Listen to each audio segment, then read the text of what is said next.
Hi, I'm Brad Siegel, and this is my IB English A individual oral commentary. I'm looking at a letter from Birmingham jail written by Martin Luther King in 1963. It's during the struggle for civil rights for African Americans in America. His purpose is to reason with the clergymen in order to gain rights for African Americans, and also to express how they can't wait and keep waiting for their rights to come. The audience, like I said a little bit earlier, is the clergymen from Birmingham, and they put out a letter, or not a letter, a news article addressing him and his actions in Birmingham and why he's in jail. So this is his 15-page response, a 15-plus page response, and I'm looking at 37 lines of it. So we'll start on line 1. From lines 1 to 4 is my first subject chunk, and it kind of highlights the subject of the whole civil rights movement. It's kind of the overview. He starts with "for years now," so he's already first 3 lines signifying that it's a problem in America, and it's been years, and their struggle is still going on. And he goes on to say, "I've heard the word wait," and wait in quotes. Wait is capitalized. I'll get to that in a moment. Wait is a symbol. It's a symbol for a larger purpose, and it signifies the struggle that the black people or African Americans, what they're facing right now, how they're doing. They have all these efforts to try to fix it, but they're being told to wait over and over again. And then the next sentence from lines 1 to 2, it rings in the ear of every Negro with piercing familiarity. I circled the word piercing because it connects with stinging, which we will see later on line 10. It just shows that it's a pain, and it's hurting. It's figuratively hurting them, or more mentally hurting them rather than physical, which we think like, oh, pierced ear, something that's little pain. But this is a long, the piercing is familiar, so they're used to this poor struggle and just bad things happening to them. Then the next line says, "This wait has almost always meant never." So he capitalizes, like I said earlier, he capitalizes wait twice, and he will also in line 10. And then in line 3, he capitalizes never as well. These two words are capitalized because they're very important. It's textual, visual evidence for the clergyman to realize how important it is. It sort of catches the reader's eye. You think it's a new sentence, and you're just kind of looking like, oh, why is the middle of the sentence capitalized? So it's just kind of to catch the reader's eye and make them understand the struggle he's going through.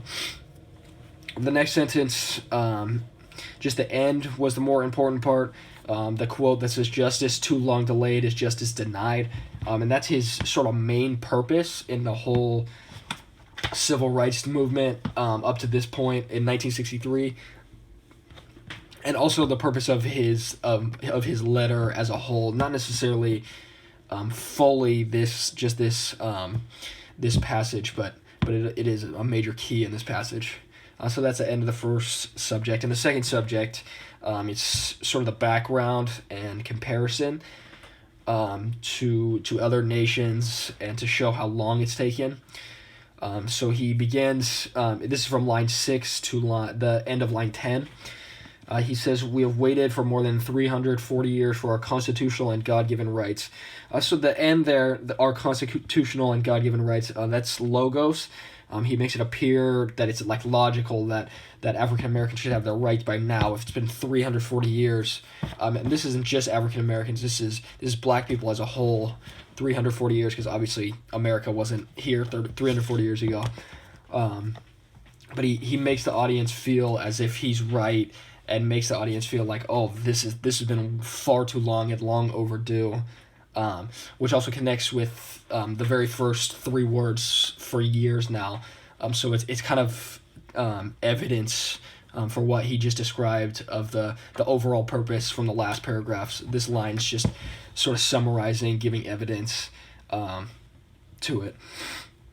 Then in the next line, on line 7, he says the nations of Asia and Africa are moving with jet-like speed towards gaining political independence, but we still creep at a horse and buggy pace towards gaining a cup of coffee at a lunch counter. So this is a major comparison. One of the main points of this subject's block. He compares first Asia and Africa to the United States. Africa we see as more of a third world country, and obviously we see ourselves as a first world country. One of the best, if not the best, country. That's how we see it, and we see Africa as sort of still developing. Even parts of Asia, if you exclude China and Japan, they're still seemingly developing, especially at this time in the 60s. So they're moving with jet-like speed towards political independence, which is a major thing, and they're moving really quickly. But we still creep at a horse and buggy pace, which is much slower, and then only towards getting a cup of coffee, which is insignificant. And I think he wants to show how insignificant this thing is, but how really important it is to just gain these certain steps before gaining full political independence like those other countries are. Also, the words he uses jet-like speed.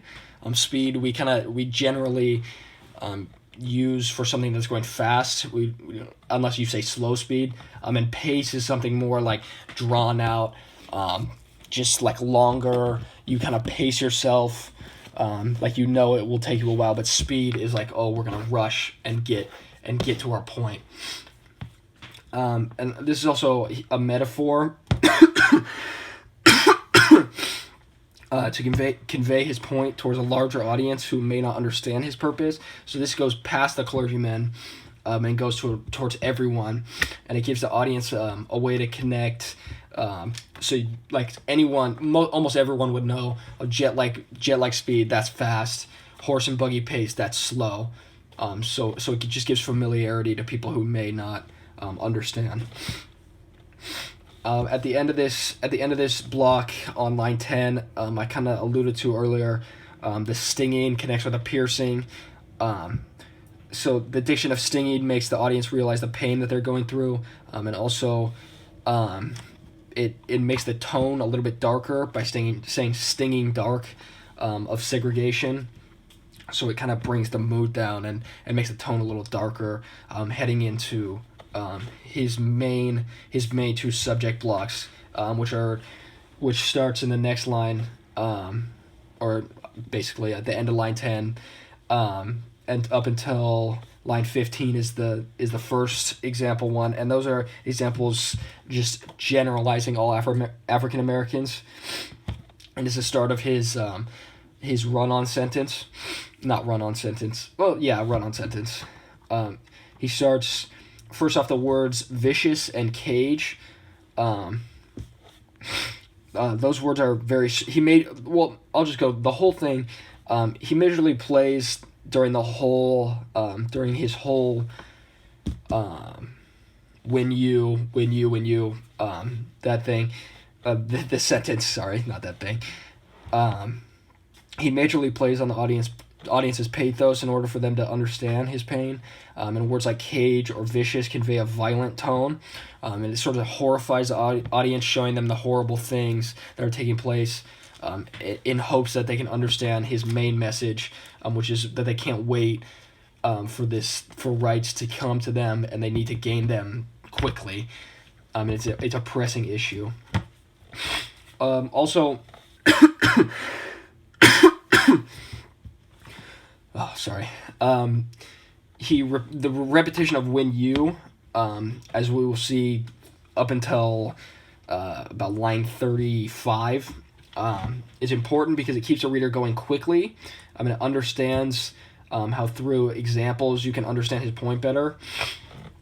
You can almost hear his voice through the words on the page. This is not a speech. This is written. Even though a lot of his things are speeches, you can feel, and you're familiar with his voice rising to talk about something he's so passionate about.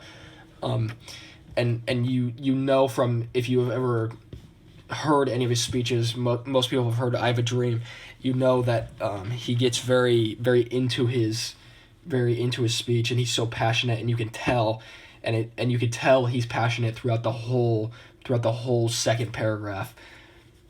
I mean, it through his examples. On to also the word K. Oh, I actually talked about that earlier.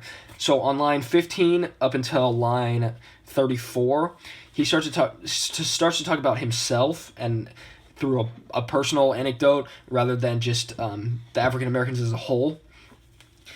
So he starts by telling a story about his 6-year-old daughter with the amusement park, and he's speaking directly towards the clergyman, trying to connect through pathos, and he uses his little girl to show what the white people are doing and making these younger generations sit through this struggle and through this pain. And then also on line 23, his daughter, in quotes, says, Daddy, why do white people treat colored people so mean?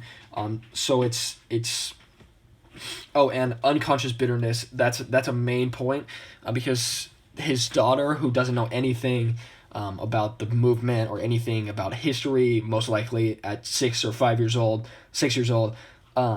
she's getting an unconscious bitterness, so it's just coming to her, and this is also probably happening with white children at this age too. They're just getting this bad taste in their mouth, the bitterness for the other race, even though it shouldn't be, and that's what he's trying to change, and that's his purpose for the whole civil rights movement, not just this 37 lines in his letter. And then lines 27 through 31, this is still in that same chunk, the personal story, but this is a little bit more general, so it kind of connects with the previous chunk. He says how he's haunted, and this is in line 30. And when you are harried by day and haunted by night by the fact that you are a Negro. Haunted is a huge word because it shows how scared the African Americans are, and the mood is dark and afraid, and it makes the audience have sort of a feeling like they're looking over their shoulder, scared, like there's something creeping behind them, and it just terrifies them each and every day. Then also on line 32, he says plagued with inner fears and outer resentments. Plagued, it's like riddled with like something overcomes you, so the thing that's overcoming them is the fear, so they're just riddled with fear. It's like their fear is spreading amongst the African Americans, and it doesn't seem like it's going to stop. And obviously this can connect, like, say, to the Black Plague, where people just kept getting infected. So he's connecting that and plagues and bad things that seem to snowball to this hate or fear, from African Americans towards white people. And then on the last line, this last chunk is only from lines 35 to the end. It's very small. It's kind of the conclusion. There's only one real thing, is at the end he says our legitimate and unavoidable impatience. This is logos, kind of ties his whole argument.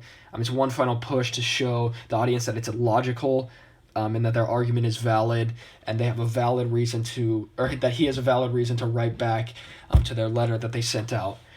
In conclusion, he's able to achieve his purpose with reasoning with the clergymen and expressing how he can't wait for them to just figure things out on their own. This is a pressing issue. He does so mainly by pathos, telling personal or impersonal stories, and also by giving metaphors and comparisons. That's it.